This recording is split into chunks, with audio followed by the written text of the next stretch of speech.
दोस्तों नमस्कार, मैं हूं वकार और आज दोस्तों हम लोग इस लेक्चर में बात करने वाले हैं मेंस जेई मेंस का क्वेश्चन जो ऑलरेडी आ चुका है PYQ।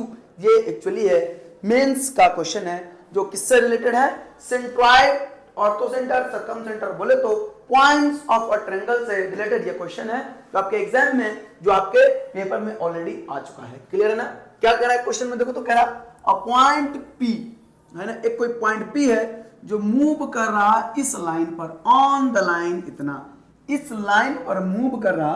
कह रहा अगर Q and R are two fix points, देखो बउआ दो coordinate Q and R given है।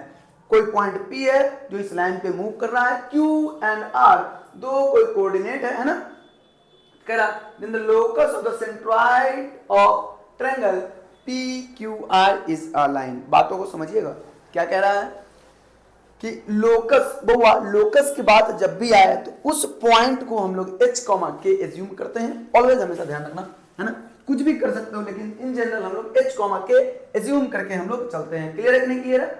चलिए, तो कह रहा locus of the centroid of the triangle PQR एक लाइन है, is a line with slope. क्या होगा, हम लोग बात कर रहे हैं उस लाइन के बारे में। अगर पता चल जाए बच्चे तो सारा कुछ अपने को पता चल जाएगा। यहां ध्यान दोगे, ये अगर आपका ट्रायंगल है ना, ट्रायंगल मान लो ये P है, ये Q है एंड R है। P का कोऑर्डिनेट तो अपने को चूंकि गिवन नहीं है, P कोई है जो मूव कर रहा है इस लाइन पर। हम लोग मान लेते हैं कि ये लाइन इस पॉइंट से पास कर रहा है, ठीक है ना। ये लाइन कौन सा लाइन है, 2x माइनस 3y प्लस का 4 इक्वल टू 0। ये कोई लाइन है और इस लाइन पे कोई पॉइंट P है ना। इसका कोऑर्डिनेट, इसका लोकस क्या है, देखो यहां ध्यान दो, इस पॉइंट P को हमने क्या माना, H, K। कह रहा है the locus of the centroid. देखिए हमने क्या मान रहा, हम क्या मान रहे हैं एक्चुअली में यहाँ पे इस पॉइंट को, क्या इस सेंट्रॉइड का लोकस आपको मानने की जरूरत है। चलिए, तो जिसका लोकस उसका पॉइंट अपने को मानेंगे, क्या क्या मानना है, जिसका पॉइंट का लोकस है उस पॉइंट को हम मान लेते हैं क्या, H, K। ये आपको मानो क्या है, ये H, K है। बातें समझ आ रही कि नहीं आ रही है ना, बातें समझ आ रही। Q का कोऑर्डिनेट आपको गिवन है 1, 4 एंड R का कोऑर्डिनेट आपको गिवन है 3, माइनस का 2। क्लियर, जरूरी है, यहाँ पे ध्यान रखना आपको जरूरी है, ठीक है ना। चलिए, तो इस पॉइंट P का कोऑर्डिनेट हम कुछ भी मान सकते हैं। सपोज करो x1, y1 हमने माना। सो बउआ सेंट्रॉइड के फॉर्मूला से आपको क्या मिल जाएगा, यहाँ से H इक्वल टू क्या मिल जाएगा, x1 प्लस 1 प्लस का 3 प्लस का 1 बोले तो x1 प्लस का 4/3 है ना। कॉमा क्या यहाँ से k इक्वल टू क्या मिल जाएगा, y1 प्लस का 4 प्लस माइनस का 2। 4 में से 2 गए 2, तो y1 प्लस का 2 का क्या 3। यहां से बउआ चूंकि h एंड k इस लाइन पे क्या है, x1, y1 है, तो हम लोग क्या कर सकते हैं बउआ, इसको हम लोग लिख सकते हैं x1 बराबर लिख सकते हैं 3h माइनस का 4 इक्वल टू x1 है ना। 3h माइनस का 4 इक्वल टू x1। सिमिलरली क्या 3k माइनस का 2 इक्वल टू क्या y1। इस y1 को एंड इस x1 को चूंकि इस लाइन पर है, हम क्या करेंगे, उसमें ले आकर पुट कर देंगे, सेटिस्फाई करेगा है ना।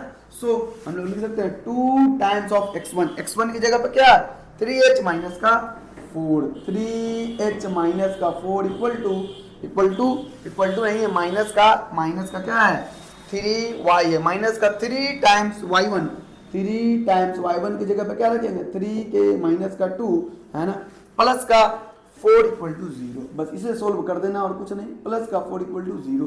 तो यहाँ से ये जो लाइन मिला, क्या मिला 6h माइनस का 8 माइनस का 9k माइनस प्लस का 8 प्लस का 4 इक्वल टू 0। माइनस प्लस गयो, क्या मिल जाएगा 6h माइनस का 9k प्लस का 4 इक्वल टू 0। जैसे ही बउआ हमने h, k माना था, इसको क्या कर देंगे, रिप्लेस कर देंगे। 6x माइनस का h को x से, k को y से, प्लस का 4 इक्वल टू 0। ये आपका बउआ आ गया लाइन। जिस लाइन की जरूरत, कौन सा लाइन बउआ कौन सा लाइन आया, ये इस पॉइंट P का, ये H है, इसका लाइन आ गया। इस लाइन कैसे भी होगा, इससे अपने को मतलब नहीं है, ये इस लाइन का इक्वेशन आ गया है। क्लियर है कि नहीं क्लियर है? चलिए बच्चे, तो हम लोग यहाँ से क्या करेंगे, अब जरूरी नहीं कि ये ऐसा ही हो, सेम टू सेम हो, कुछ नहीं करना। स्लोप के बारे में कह रहा, स्लोप क्या हो जाएगा, स्लोप बाबू अगर लाइन दिया गया हो तो फार्मूला क्या होता, माइनस का a बाई बी, तो माइनस कितना, माइनस ए कितना है 6 अपॉन बी कितना है माइनस का 9 जाएगा, माइनस माइनस गए 3 इंटू 2 6 3 3 9 2/3। स्लोप क्या आ गया बुआ, स्लोप आ गया इस लाइन का 2/3। क्लियर है कि नहीं क्लियर है? तो 2/3 बोले तो a must be the answer with slope 2/3। Clear है कि नहीं क्लियर है? बातें समझनी जरूरी है बच्चे, क्लियर है? चलिए, तो ये था दोस्तों आपके मेंस का क्वेश्चन, ये ऑलरेडी आपके एग्जाम में पेपर में आ चुका है ना? चलिए, तो दैट्स इट फॉर टुडे। बाकी बात हम लोग नेक्स्ट लेक्चर में, नेक्स्ट क्वेश्चन में फिर से ऐसे ही हम लोग लेकर के आते रहेंगे। बाय बाय, टेक केयर दोस्तों, दुआ में याद रखना।